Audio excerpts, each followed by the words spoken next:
Well, there's a person that I'm growing both concerned about and really frustrated with. And I've mentioned him a few times in recent videos. His name is Trent Clark. He's one of the more notable voices inside the Idaho Republican Party. I'm feeling charitable at the moment. There's been some things going on with him recently that I feel I need to speak out about. I'll put it that way. So, like I mentioned in my wrap-up video just now, there was a situation with our national committeeman, former national committeeman now, Damond Watkins, and a very big part of how that whole situation unfolded was the discovery was him not continuing to live in Idaho. I guess I should say it that way, and also things that he may have said, things that he did and may have said in public to that are contrary to his claims of always having lived in Idaho this whole time, or at least not acted contrary to the law about being a qualified elector, I guess I should more perfectly say, or something. And a very big part of that is something that happened in his new ward, because Damond Watkins is, like me, a member of the Church of Jesus Christ of Latter-day Saints. And as such, it's a little bit more common for a member of our church to be speaking from the pulpit rather than just simply a priest or some kind of preacher or something. He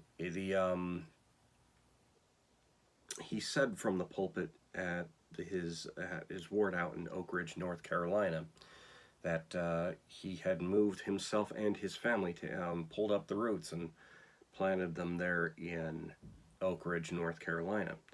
Now, that in and of itself is not the problem, but it is a problem that he moved away from Idaho. And so the video of him saying this from the pulpit made its way into the public's hands because of that ward is, like most others, still are doing services not only live and in person, but also through Zoom. Now, you can tell some things about how that video was recorded.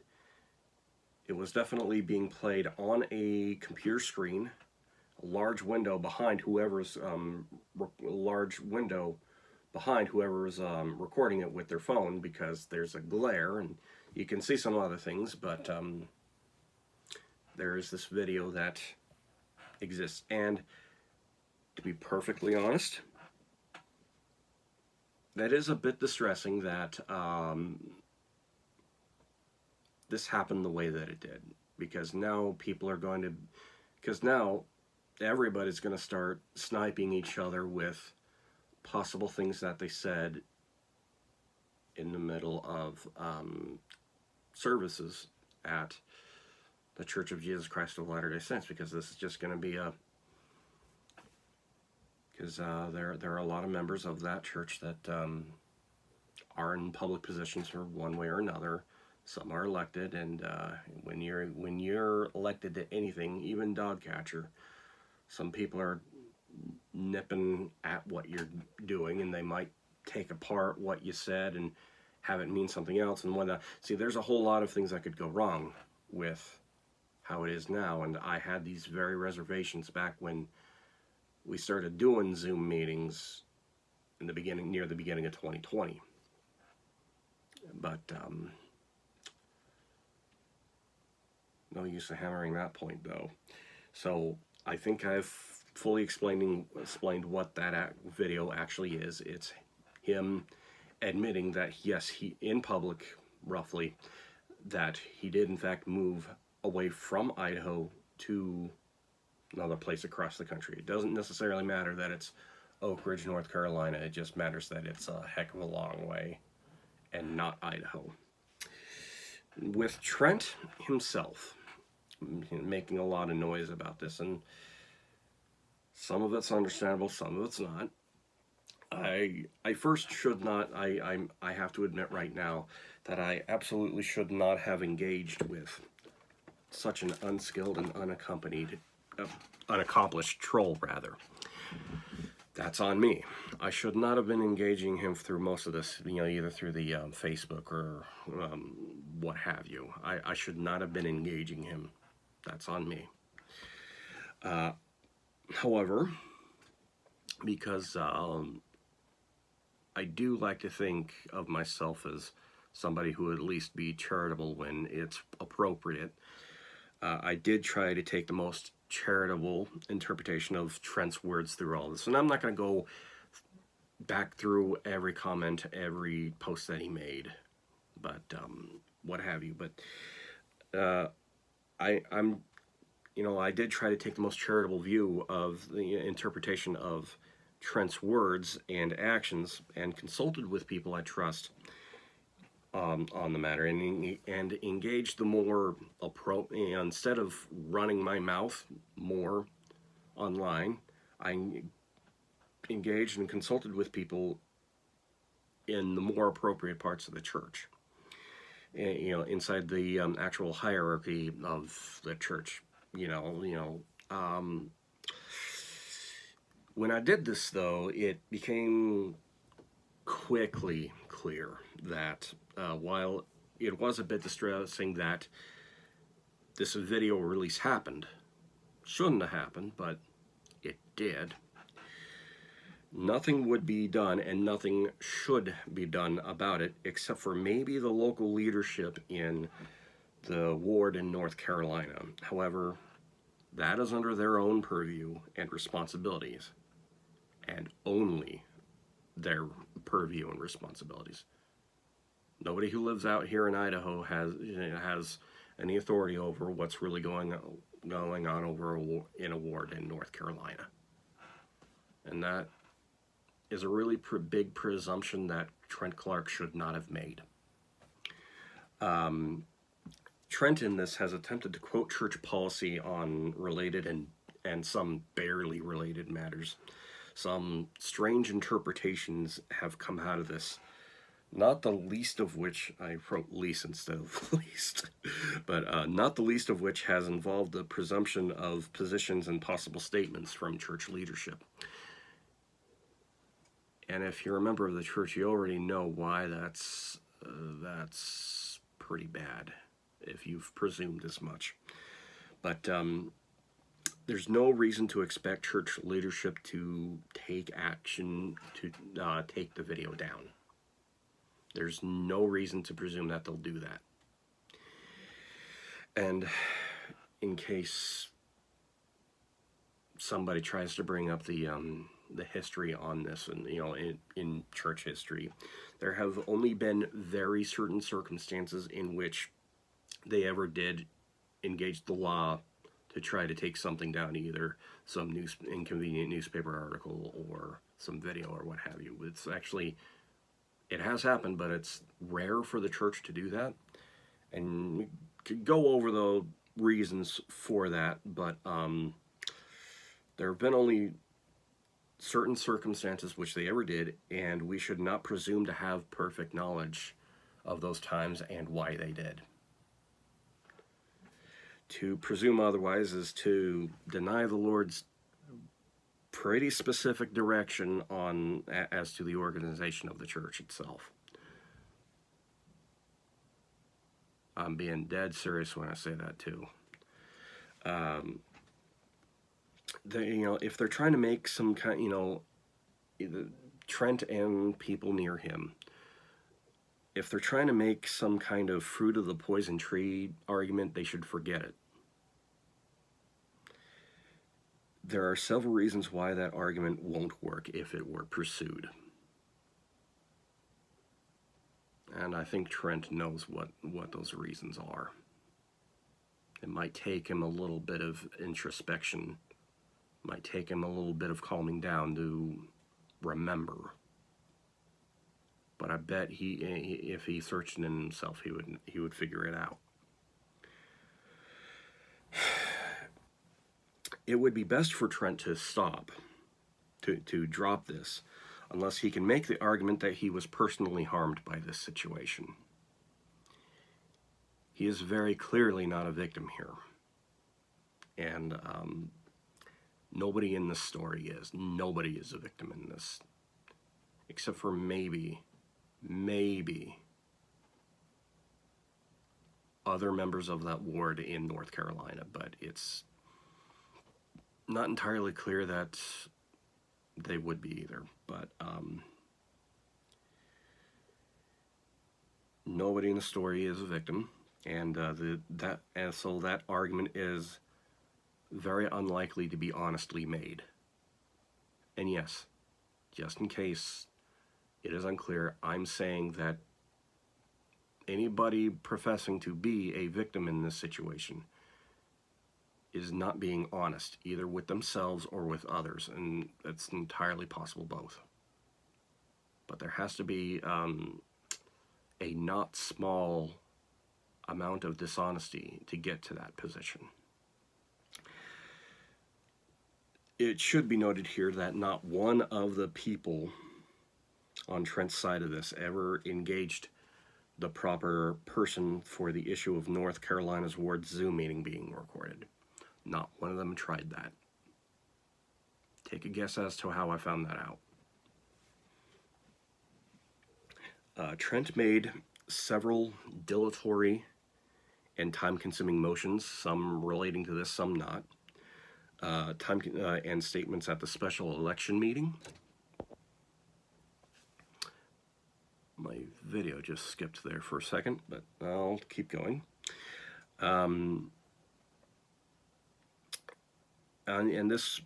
he did all this on top of stretching the truth in local media to make himself and those near him to be the victim. Now, I'm pretty sure that for whatever reason, Trent is trying to divide the party at this point. And he's doing it rather poorly. He's not doing a good job of it, and that's simply because, well, Dorothy Moon is actually a competent leader, and on top of that, he is not a skilled troll.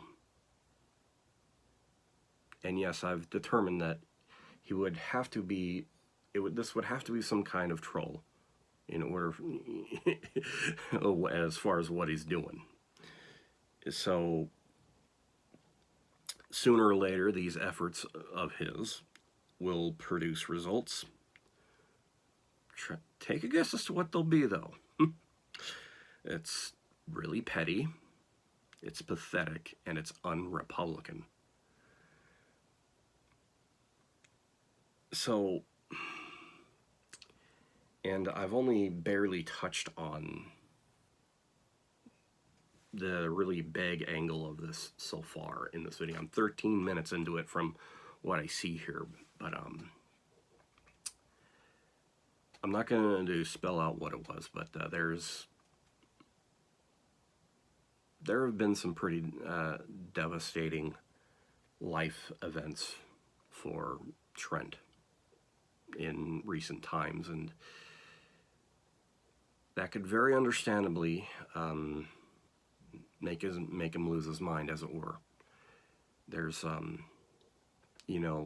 if you don't properly handle or get professional help for a lot of what he's been through recently, you can, that if you don't get help, bad things start happening in there, Ask me how I know that.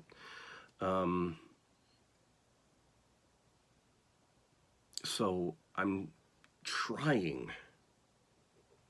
really trying hard to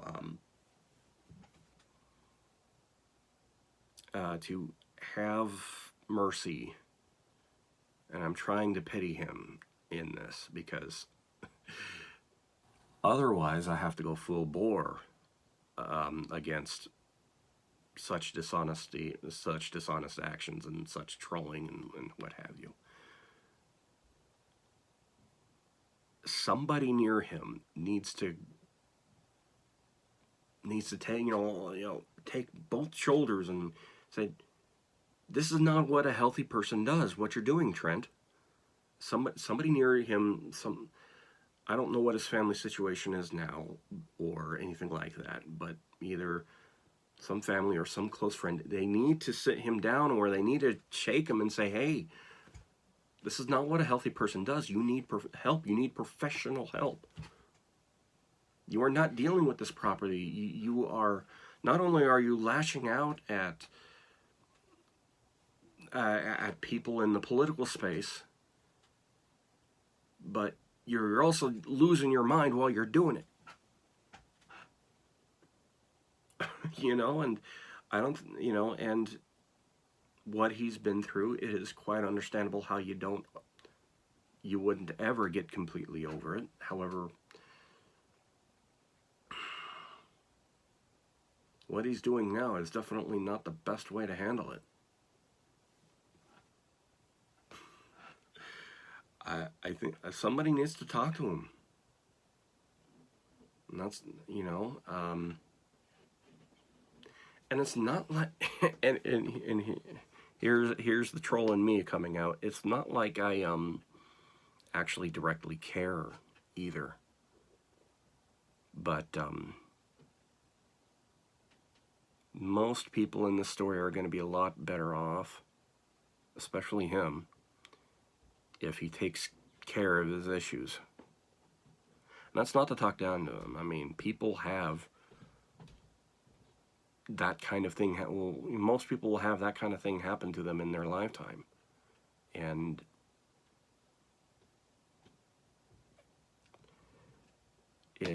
so it's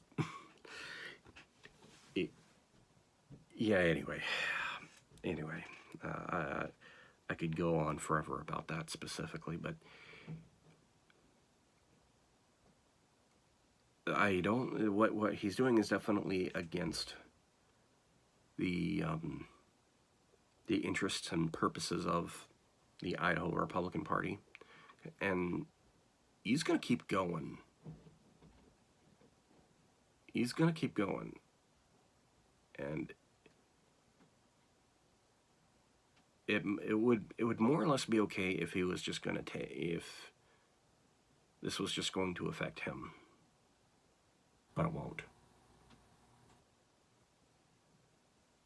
A lot of damage is going to be done.